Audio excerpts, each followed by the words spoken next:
আজকের রেসিপি পেঁয়াজের আচার। এটি খুব ঝটপট তৈরি হয়ে যাওয়া একটি রেসিপি, যা রুটি পরোটার সাথে খুবই ভালো লাগে। প্রথমে কিছু কাঁচা লঙ্কা চিড়ে নিতে হবে এবং অল্প ধনেপাতা কুচিয়ে নিতে হবে।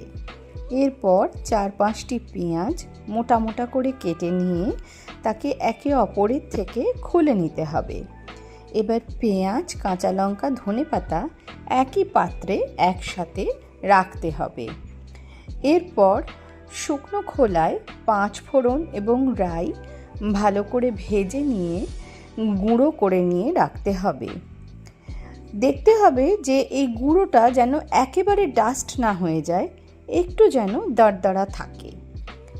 এরপর পেঁয়াজের ওপরে নুন, হলুদ, লঙ্কা গুঁড়ো, আমচুর গুঁড়ো এবং এই ডাস্ট পাউডার দিয়ে রাখতে হবে এবং অন্য একটি পাত্রে হিং, কারি পাতা, কালো জিরে, বেশ খানিকটা সর্ষের তেলের মধ্যে ভালো করে গরম করে নিতে হবে।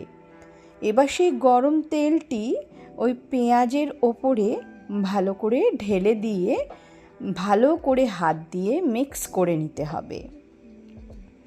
বেশ করে মিক্স করে নেওয়ার পর সেটি একটি কাঁচের পাত্রে স্টোর করে নিতে হবে। ব্যাস, তৈরি হয়ে গেল পেঁয়াজের আচার। এটি মোটামুটি 7 দিন পর্যন্ত ফ্রিজে স্টোর করে রাখা যায়। শেষে অল্প লেবুর রস দিয়ে আরও ভালো করে মেখে নিতে হবে।